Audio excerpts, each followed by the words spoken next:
Yeah. How about we close out with a segment that's actually, I think there's an update on this. Yeah, there is. Oh. So do you have the update?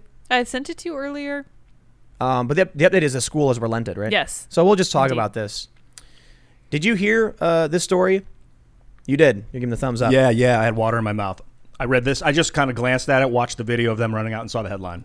So these kids, high school football players, on 9/11, they wanted to wave the thin blue line and the thin red line flags that honors police and firefighters. Good for them. Specifically, those on 9/11 who lost their lives. And the school said no. And they said, if you do this, you'll be suspended. And the kids said, okay. Did it anyway. And that's amazing. That's amazing. That's not super political, but it's a protest, and it's the right kind of protest. But what is going on, man? That's all I got to say. You know, we talk about all this stuff. We kind of joke about people pooping on driveways, and we talk about, Antifa and all this stuff. But how do we get to the point where 9/12/2001, this country, everybody, like, we're selling out of American flags because everybody's waving them and saying, like, we're unified. George W. Bush's approval rating was like high 80%. And now it's, 9/12/2020, and they're suspending kids for waving flags honoring those who sacrificed their lives on 9/11. It's like we as a species have experienced an amazing evolution of the last 20 years. Maybe it's internet video. I don't know exactly. But in 2001, I was all on with George Bush. I was like, yeah, let's go get him. Are you serious? Yeah, I didn't know. Wow, I that wasn't. It was a false flag, or maybe that it was a false. I didn't know that it looked like somebody was trying to get us to go to. I didn't know Halliburton was going to make billions of dollars off of it. Yeah. The vice president. Right? We didn't know any of that. I didn't know any of that. And then it was the internet and all the reading, all the stuff that ABC News wouldn't have showed you in the 90s. That You mean I you mean violated. you mean the media was lying? Yeah, it seemed like I realized how media was lying, and I had to become the media. Like, I never would have thought that I would have had to become the media in the 90s because they were doing such a good job. When all this stuff went down and the news was telling us there's weapons of mass destruction, we must go and we must, start this war, I was like, what? That doesn't make any sense. I was just a teenager, though, but I was also like a rebellious rapscallion who was like, whatever the authority said must have, like, I would be like, you're wrong because I'm smarter than you and I'm 15. The Iraq thing I was more on edge about because they said before Iraq, once someone slipped one time and said, when we go into Iraq, and it was before we'd ever gone to, and my dad told me on the phone, I was like 2003. Yeah, they're talking about going into Iraq all of a sudden. And I was like, what? Yep. And they were talking about Iran for a long time, and then Trump hires Bolton, and Bolton said something like, this time next year we'll be celebrating in Tehran. And I'm like, what? There's a thing where we're talking about 7 countries in 7 years. It's like a military. Yeah. And we've actually gone to war with a lot of them. I don't know if that's real, though. I don't know. Look, when it comes to predictions, I could sit here and be like, at some point, we will go to war in Korea. And then people and then 10 years, they're going to be like, he was right. And whatever. Right. So people said these countries we're going to go to war with. And we've gone to war with 4 of them. Yeah. It was like Cuba, North Korea. It's countries that aren't on the OPEC. Well, no, dollar. those countries we haven't gone to war with yet. Right. But they were on the list. But other countries like Syria and Libya and stuff like that, we didn't necessarily go to war with them. We kind of did in Libya, Iran, Iraq, and Afghanistan. The airstrikes and stuff. But the main issue I bring this up is just it's crazy to me that we're at this point where it is more publicly acceptable to say cops are evil and cops are bad than it is to honor those who died on 9/11. Oh, that's weird. Yeah. Well, look, you think they could run out waving a Black Lives Matter flag? I think I would not even have noticed that they had a weird flag if they hadn't made a story about it. It just looked like 3 cool flags. American flags. Yeah, 3 American flags. One was deep blue. One was regular. They'll paint Black Lives Matter in the streets, but Blue Lives Matter isn't allowed. They'll tell you it's not political. We got to start waving those flags next to each other. No, I disagree. I think the Black Lives Matter organization is extremist. They want to defund the police and they want to disrupt the nuclear family. And I'm not even a conservative. I'm a lefty urban liberal type dude, and I understand the importance of family. And they want to disrupt that. Why? It's scientifically proven that family structure is good for kids. Maybe they took the black pill. They just want to burn everything down. That's what is it? The nihilist pill? Yeah, like everything's bad. They've given up and they're bored and they have power now because they're in their early 20s and they can finally. You saw that video earlier of the cops who got ambushed. Oh my god, yeah, dude. Yeah, dude. That's rough. Did that just happen? I think it just happened. I think that was just from a couple days ago. The Tulsa shooting. So Yeah. for those that didn't see it, 2 cops got shot in Tulsa. One of them died, and it is one of the most horrifying body camera footage releases I've ever man. seen. Because these cops did everything right.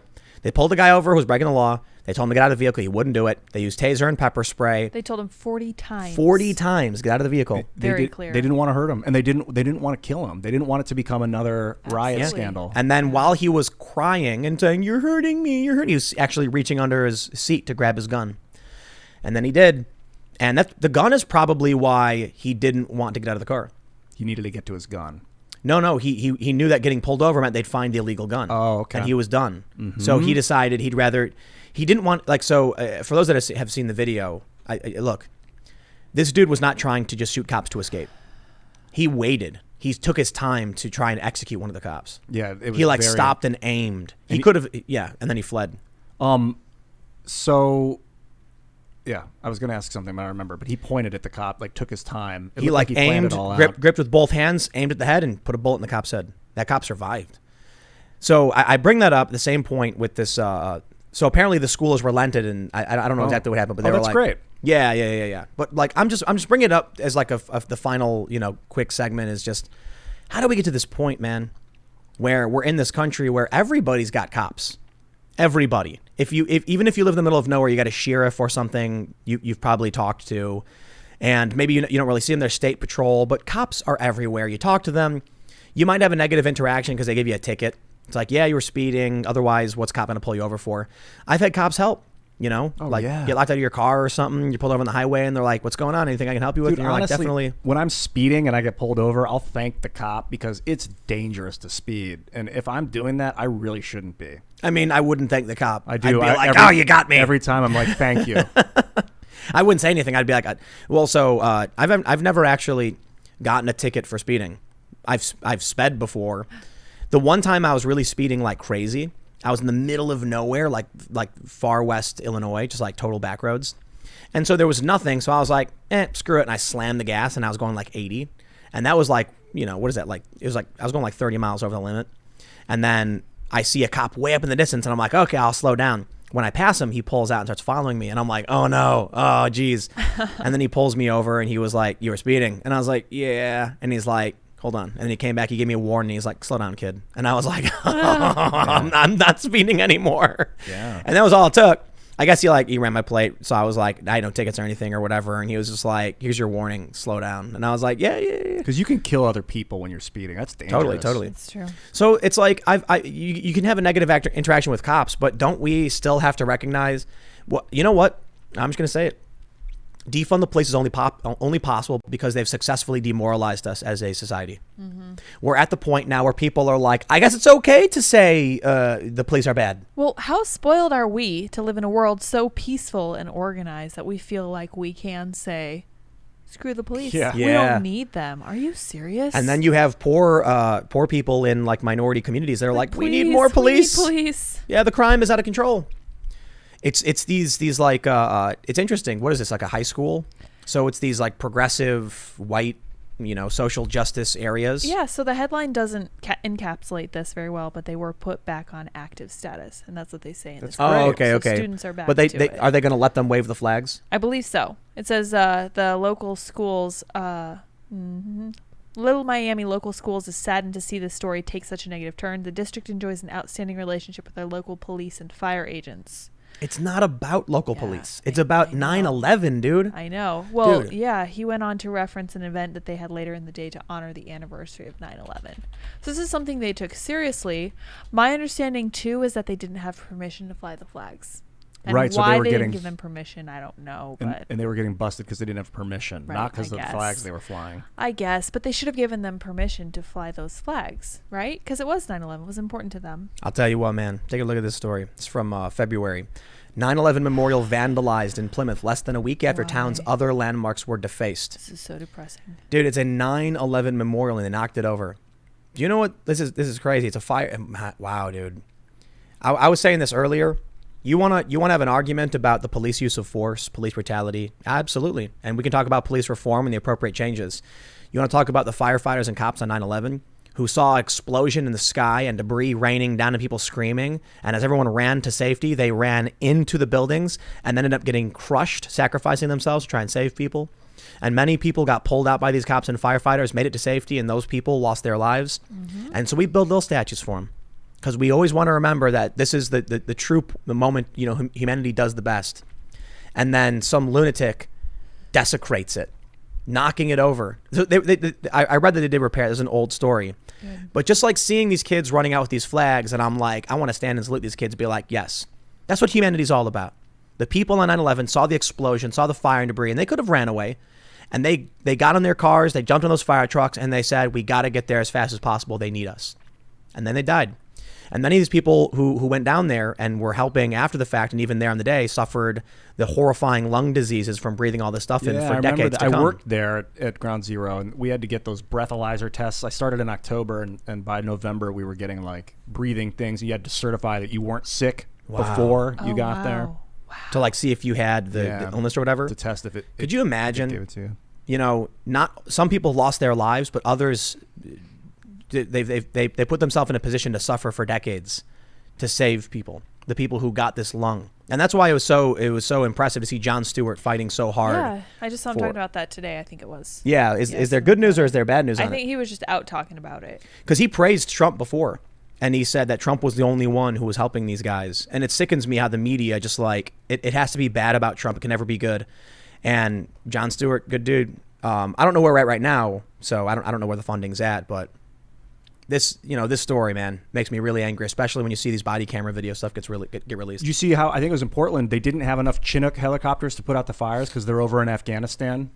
Is that true, though? Oh, well, maybe it was a fake article, but I think some of the things that we could have used to protect our own country were overseas, i.e., you know. That's true, period. Like, the people, you know, like, if we spend a lot of money here in the U.S., build things and send them overseas, but we do a bunch of nation building in these other countries. That's why I'm like, yo, man, we got Flint. We got to fix them pipes. Yeah, that's what our military could be used for, is building infrastructure. Yeah, you're right, Ian. And you sound like a Trump-supporting Republican. Yeah, I do love Trump as a human. But as a president? Let it be known. You sound I think I would give him a 68 out of 100. Yeah, that's pretty good. Yeah, that's all right. I mean, you know, what about Biden? 17 out of 100. He's just immediately generous. 17. Yeah, I thought about it earlier. 17. Neither of them are my top humans. Yeah, well. Like Elon Musk, 90, 98 maybe even. He's like 90. one of my He's top a little choices. Weird sometimes, yeah. A little weird. That's pretty cool. He likes memes. Who gets 100? I don't think there are any. But No? you got to pick one? I don't know. Like who's the 100? What about Joe Rogan? I'd love He's to see pretty Joe in cool. office. What- 'cause he doesn't what- want that job. No, I mean, like, Musk isn't in office. No, I know. But Musk does weird things where he, like, tweets and then stock crashes. Yeah. Like, what about Joe? Joe doesn't do anything. he's not an American either, so he can't be president. He's But it's not about president, Joe would be though. a great president. I don't know about that. I think he would be great because he's good at listening. He doesn't. That's true. And that's your job, is just make sure stuff doesn't go crazy. That's like your main job. Be the voice I'm just saying, America. like, you gave Elon Musk a 90. He's not a president. Don't you think Rogan would be higher? He's just a guy who talks to people and, you know. Maybe. And he's a comedian and he's a commentator. And he's got a dog. He'd be pretty good. Like, what are the bad things less than Musk? Well, he's not he is pretty intelligent. He's not like super No, intelligent. we're talking about like in terms of like their job and the benefits. Yeah, Joe would be great because he'd keep people calm and he'd listen to as But many you think sides of the argument as possible. you think Elon Musk would be a good president? Yeah, because he's a science guy. He knows all the see technology what we you're saying. need to fix things. Thanks for checking out this clip from the Timcast IRL podcast. We do the show live Monday through Friday at 8 p.m. So come back to check us out when we go live. Don't forget to subscribe, hit the like button, hit the notification bell, and we are also available on all podcast platforms for free if you want to listen to us there. Thanks for hanging out, and we will see you all next time.